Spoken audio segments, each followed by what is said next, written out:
Okay, so thank you, Shadi, for the talk. And next up is Sen with his title Creativity and Imagination.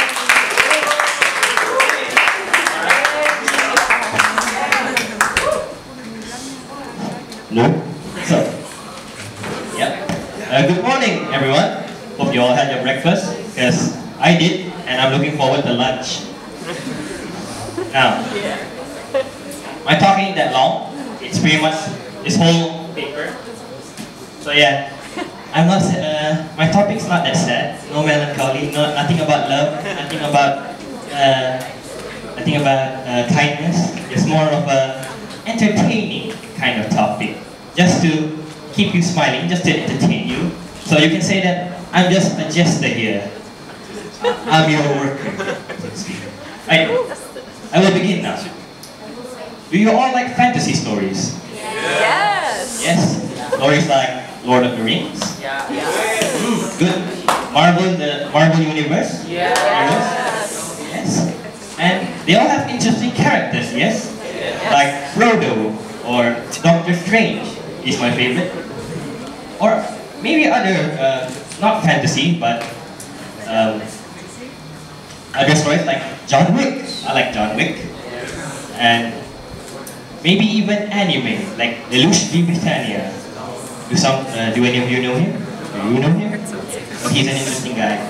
So, anyways, these stories are all products of the author's imagination. My goodness, they're not real? That's why authors, they write creative stories to catch the attention of people like us for entertainment. Now, I will introduce myself again. My name is Frederick the Great, King of Portugal. Oh, wrong name. My name's over there. I'm actually a French river in Paris. See? My parents were creative in naming me. That's cool. Anyways, I am a scholar, a commander, a rogue, a magician, a gambler, and I'm very arrogant in a good way. All of these things that I've mentioned are a product of my own personal imagination, or rather, it's written right here in my paper. And to me, you all are characters in a story. I'll clarify. We'll move on to a medieval setting. You, sir, right there in the stand. You, I know in this era, you're a debt collector. And in a medieval era, you would be a tax collector, right? And you next to him, you handsome man. You are a knight in shining armor from a kingdom known as the Cat Kingdom.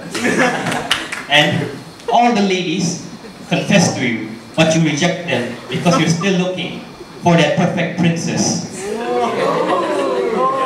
And you, the man in grey cloak, yes you, no, yes you are a bandit who murders innocent women and children.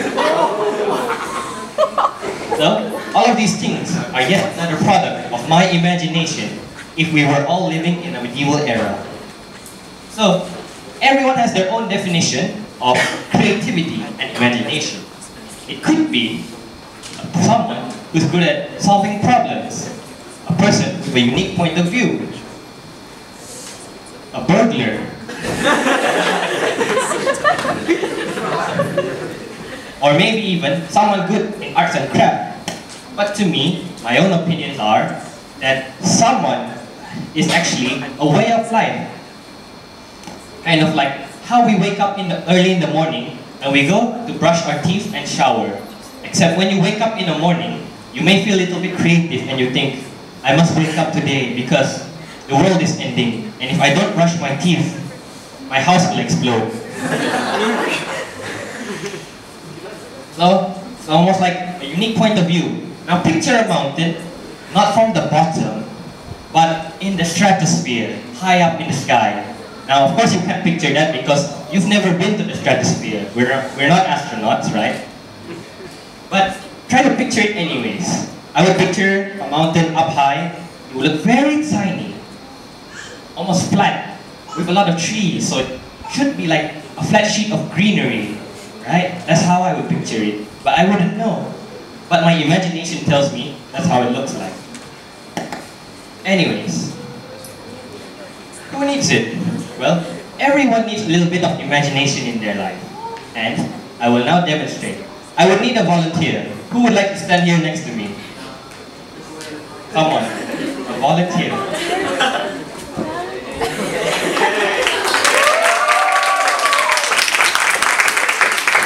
Alright. Now, I will picture a story of a feudal times.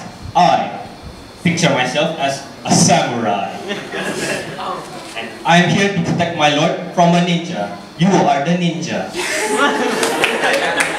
So, oh, yes, I am samurai, strong. And you are ninja to kill my master. I must defend. And when people are imagining, role-playing, they actually get very excited. And they get full of energy. And they get very motivated.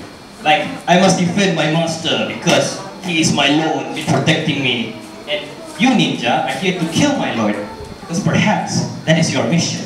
And if you don't, your kingdom will suffer and you will disgrace your name. So you must fulfill your mission. And we would battle it out. Presumably, I would think that I would win the fight, but she would think she would win. I mean, who knows? It's up to you to imagine who would win. So anyways, we battle. Full of energy and imagination. Imagining we're fighting right now. This is my katana. My katana. Alright. And the curtain comes down. Anyways, what happens is, when they're role-playing, we actually get a lot of positive results, such as we get more motivated, we get energy, as we've seen, and we have high self-esteem. Oh, I am samurai, I am upper class. So high self-esteem. We have faith in ourselves. Oh, I have faith in my katana skills. And we will have a sense of mission. Like, it is my duty to protect my lord. And it was her duty to kill my lord for her people. And lastly, we strive to become who we imagine. So, if we want to be a doctor, we can start by playing doctor. Right. So, all of this imagination, it leads to movement, acting, so on, and we've seen a lot of movement. That can change a person's life. And it's not just a samurai you can imagine. You can imagine you're a knight, a navy admiral, or even a mad scientist traveling through time to prevent World War III. References. Now, as I said before, everyone needs a little bit of imagination in their life to spice it up. Anyone can imagine, right? All you need to do is conjure up an image in your head. It is that simple. And then you can say, I am a creative person because I can think of a tank fighting a bear in my head. And there's also another type of imagination, and it's by your subconscious. Kind of like sleeping. When you sleep, you dream. And that, in a sense, is a form of imagination. And what you dream about is influenced by two things. Trauma by life, or your imaginational capacity. So like, if you're having a bad day, you might have a nightmare. Or if you're really creative, you might have a very nice dream. Like my dreams consist of me saving the world. I have saved 3,000 worlds in my whole life, in my head. And yes, all in my head while I dream. So you can imagine. And if you have trouble imagining, you can start by practicing. You can go out, listen to your music, look at a tree maybe, and you use the tree as a basis for your imagination. Pretend the tree is on fire, and keep looking at it and imagining it until your body feels the heat from the burning tree, even though it's not burning, it's from your imagination. Or you picture something funny, and you keep thinking until you laugh at your own nonsense. Anyways, it's also very healthy for old people to think and imagine, let their thoughts wander, because it gets their brain moving. And old people, for old people, when they think, it can prevent Alzheimer's, right? So that's a good thing. So, what has it done for me? Well, imagination has brought me very far in my life. I will explain.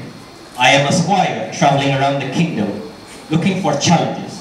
What I mean is, I was playing chess and other war games, and I've been losing constantly. And when you lose in a competition or something in life, you fail, you'd feel sad, depressed, that you're worthless and you're not cut out for it. Well, what I did was two things. First, I read a book on how to play chess. Second, I imagined I was someone great in life, like a historical person.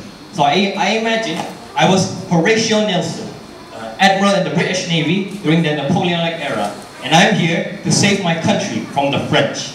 And I felt so much motivation. I felt like I was the best commander in the world. And when I played chess, I still lost. But I won the second game out of pure luck. And I thought I was amazing. And before I knew it, I was a lunatic. Now, it is also a good way to pick oneself up. As I've said before, when you're down, just imagine you're someone great and role play. So, yeah, if you feel like your life is really mundane, boring, imagine you're a rich aristocrat and you're enjoying tea with your friends and you're looking down on peasants. Oh, peasants, I am a rich upperclassman. I drink tea, and I drink tea in a fancy way with my pinky up like this. So I drink. See? You feel better already, and your life will seem far more interesting.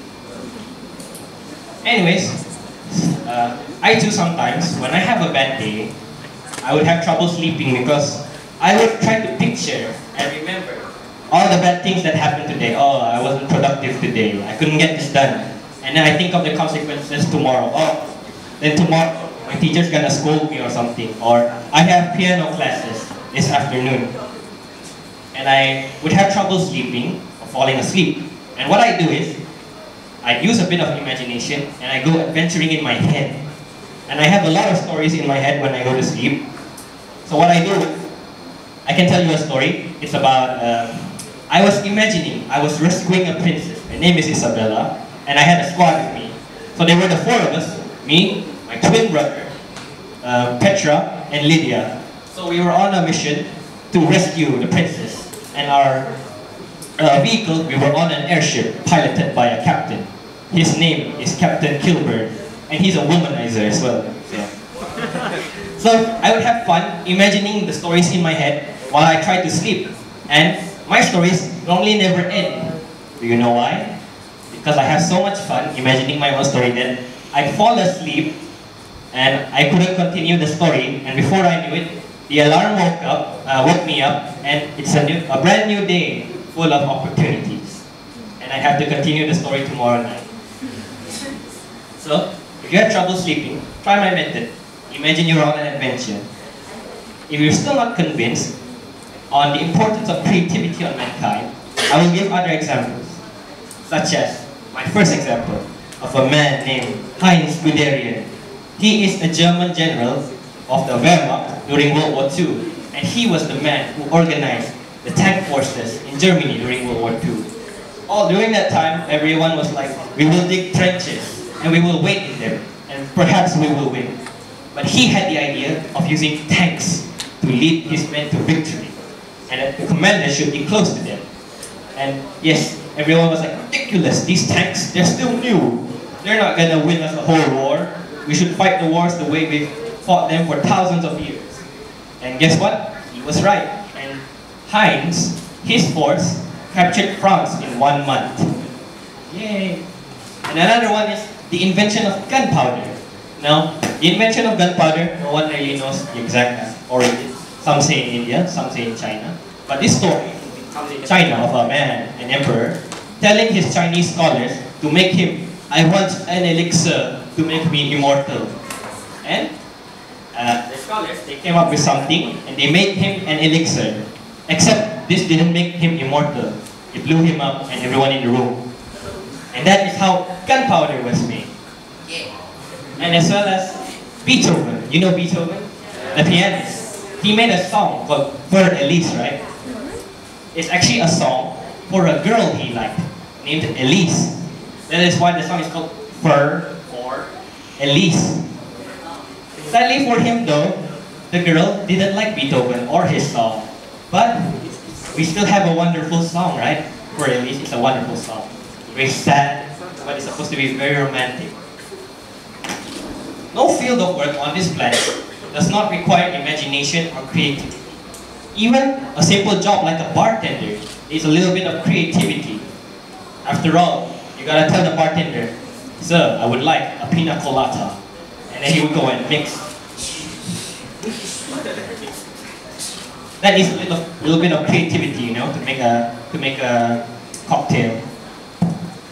Now, to fuel our imagination, as I said before, we can use music, because music can get our heads spinning and it would give us ideas. Not only music, but we can view the landscape, look at trees, or hear an inspirational quote. Or we could watch movies, like just as in that film, Lord of the Rings, when Frodo, he was wrestling a golem in the volcano. Yes, that gave me a lot of ideas. I swear it did.